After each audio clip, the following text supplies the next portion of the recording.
In this video, you'll be learning about this topic. Let's focus on the US here for a bit. Let's talk about the public debt for the US. It has exceeded 136% already. And now with COVID, it's just been growing rapidly. And you could even say it was growing rapidly before COVID. Paying down debt with current account surplus just seems unrealistic at this stage. Which other options does the US have available? The option that the U.S. has available in terms of the debt is to not pay it down, to grow out of the problem, or to have inflation erode the debt. The UK, when it went into World War II, it decided, you know what, look, this is an existential crisis. We're fighting the Nazis. We need to create armaments and have our soldiers ready and prepared to fight the Germans. We'll do whatever it takes. And they did that.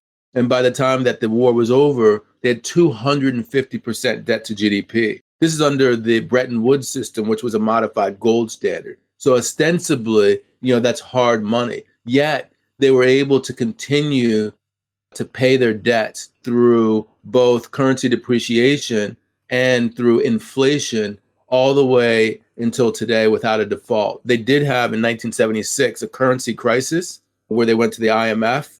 But other than that, which was 30 years after the war, they were able to successfully deal with a mountain of debt, 250% debt to GDP, and do so successfully over decades. So the United States, that's to me the likely outcome. That is a combination of growth, inflation, currency depreciation will make it so that that debt load as a percentage of GDP is lower 10, 20, 30 years down the line.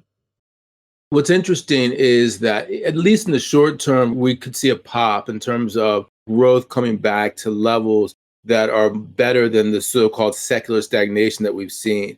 Because lower for longer in terms of interest rates is a result of the fact that real growth has been very poor in the United States and elsewhere. So think 2% instead of 3% or 4%.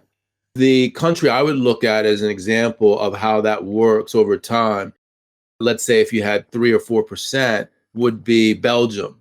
I'm looking right now as we're speaking at the Trading Economics website on Belgium. And over the period from 1995 until the year, say, 2008, there was no period there except 1 year, the year 2000, that Belgium's GDP increased by more than 5%. During that entire period, their GDP level was below the 5% per annum level. Yet, when you take a look at the exact same chart from 1995 to 2008, their debt to GDP went down from 131% debt to GDP.